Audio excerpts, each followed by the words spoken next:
This is Business Beyond Bizarre, a podcast of the slightly unusual.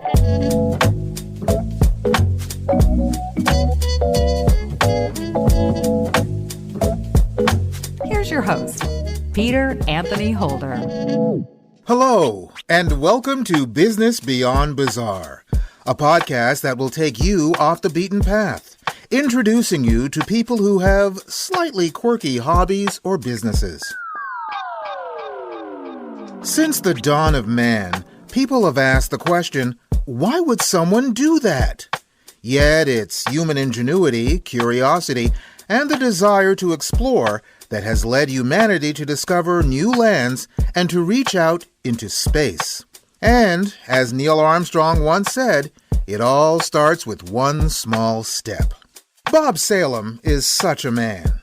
Oh, he wasn't the first to complete his feat. 4 others had embarked upon this journey before him. But Bob was the fastest. It took Bob 6 days and 20 hours to climb a 14,115-foot mountain while pushing a peanut up the slope with his nose. Oh, you're thinking of that age-old question again, aren't you?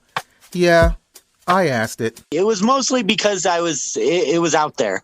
I was on Facebook. Michael Mayo from the Manitou Springs Heritage Museum was on Facebook explaining just exactly Ulysses doing it in 63 and, the other 3 guys and stuff like that. And he's like, boy, I wish we could find somebody that would do it for the anniversary of Manitou this year because it was the 150th.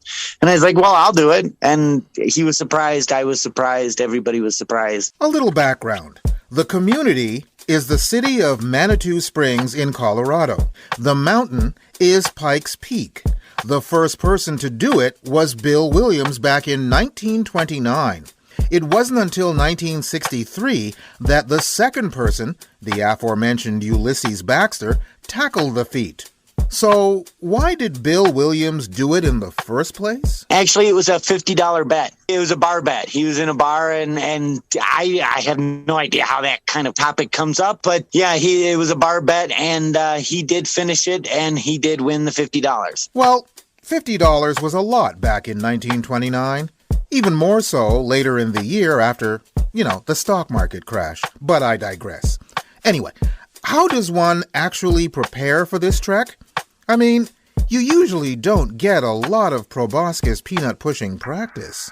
Honestly, it was just prior to this, it was just me doing a lot of hiking to get used to the altitude and stuff. I did practice a couple of times, I guess you could say, because I had a couple other interviews and I'd go out to the bar trail there and, we'd do a little bit of peanut pushing for them to take pictures of and things like that. So there was, a little practice. I got, an idea of what to do and what not to do. Actually easier going up the mountain on your hands and knees than it is walking. It takes longer, but it is easier. Yet, Bob managed to shave an entire day off the old record.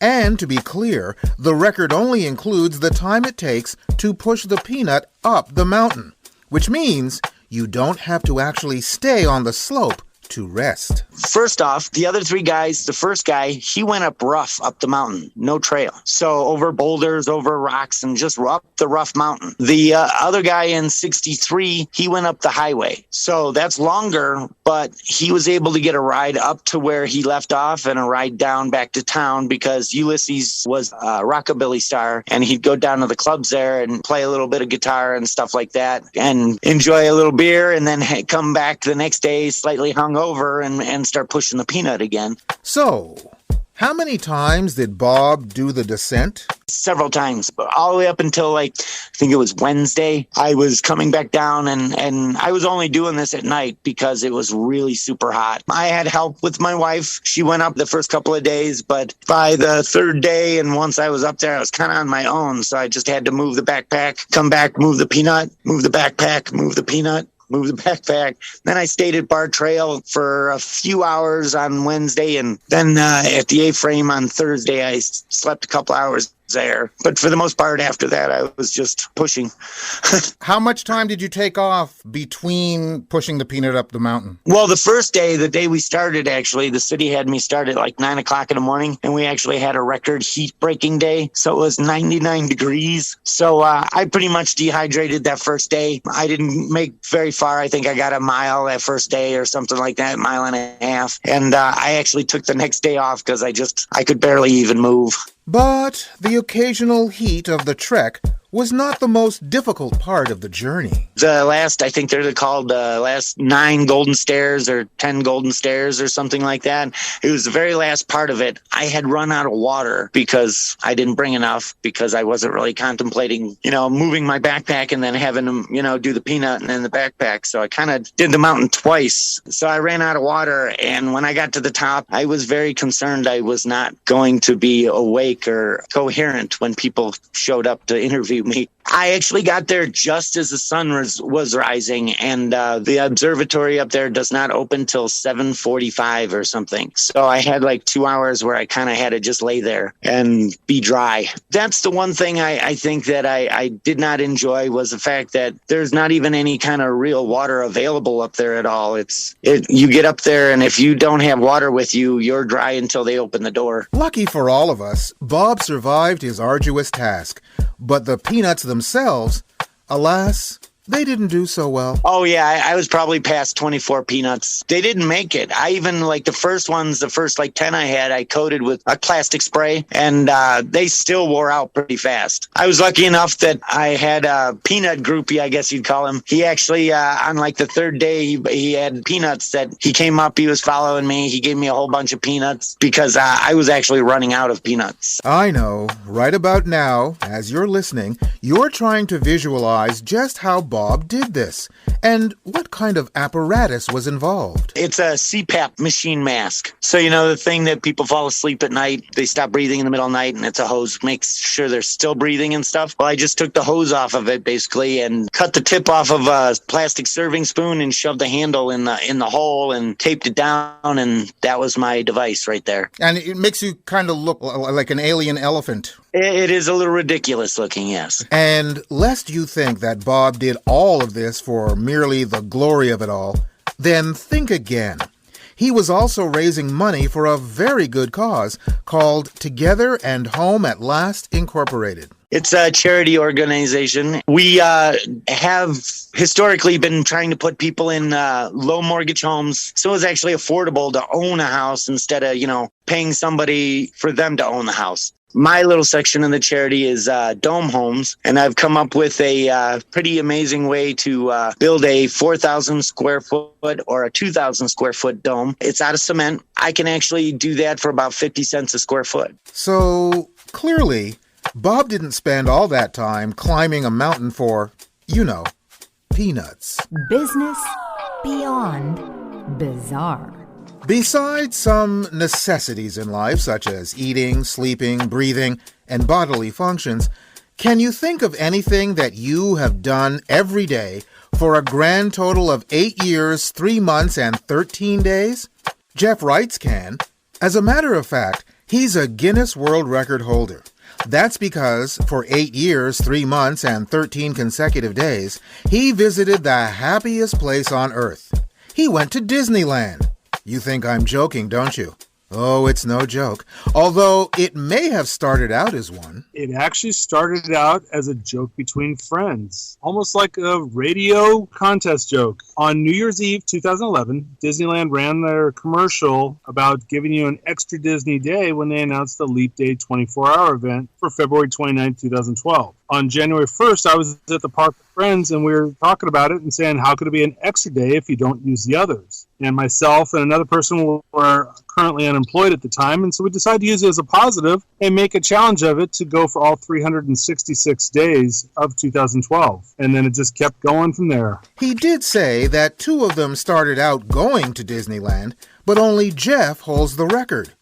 What happened to his friend? The other person went for 2 years, and then they stopped. They were still having some issues trying to find good employment and everything, whereas I had started working at the VA hospital in Long Beach helping my fellow veterans back in September of 2012. So I had stable employment, and I was able to afford to renew my passes and keep going. And we thank you, Jeff, for your service.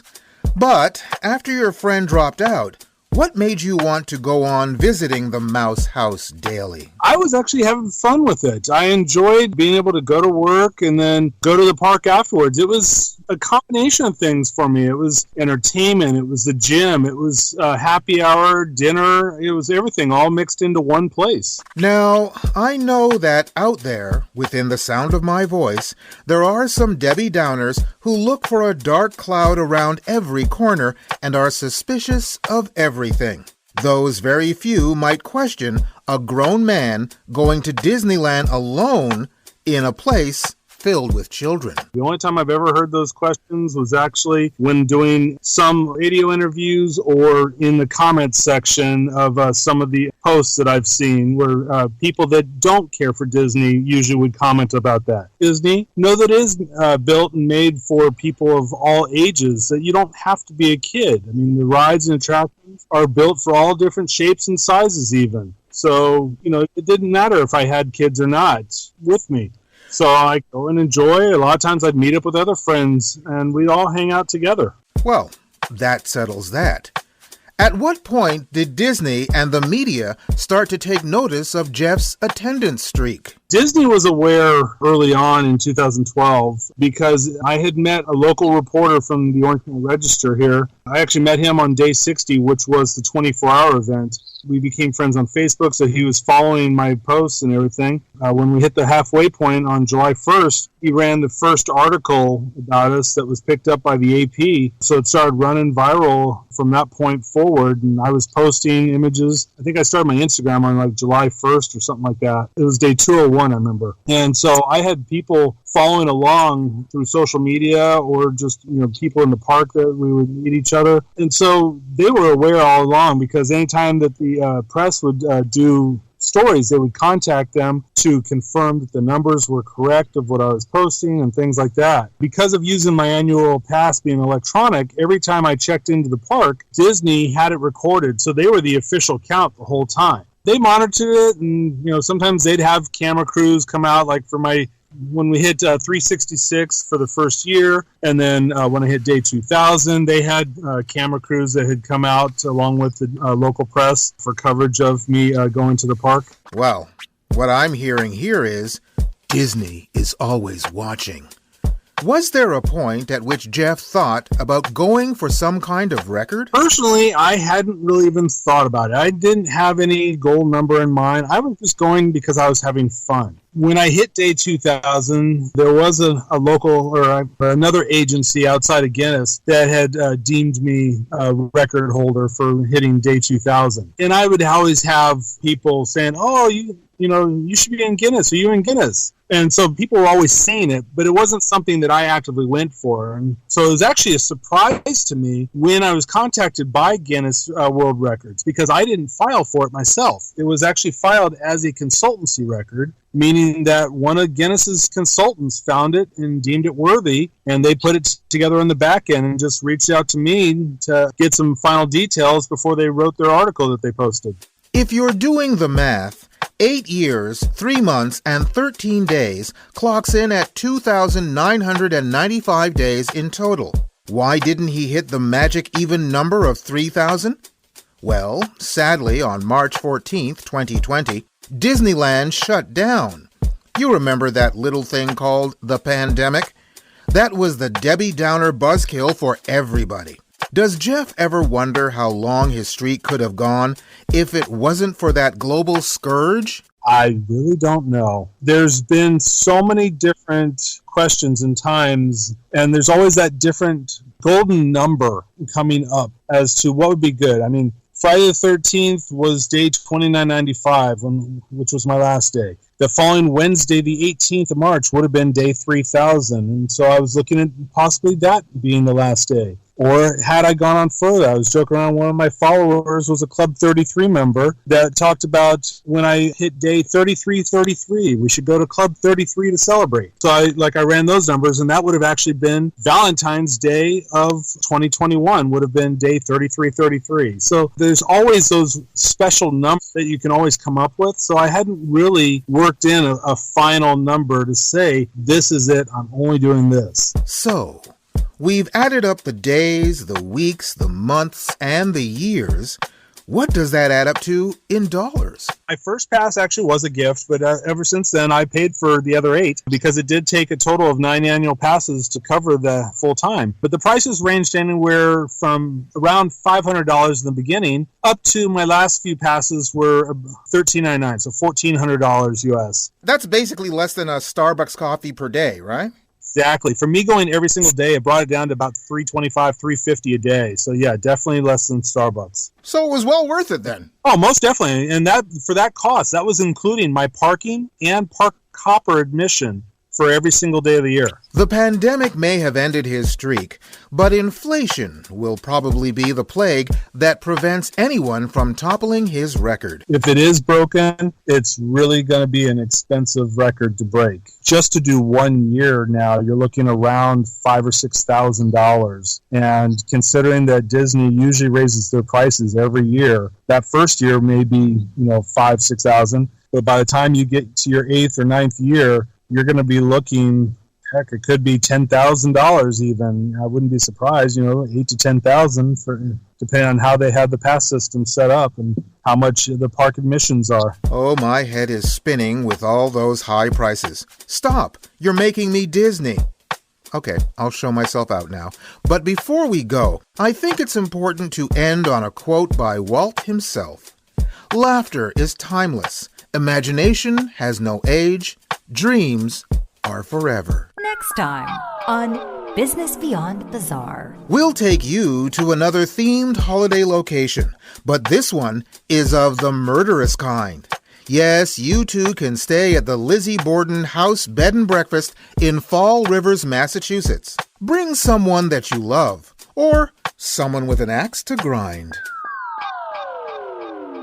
And you'll meet a man who has created a motorcycle that is powered by beer.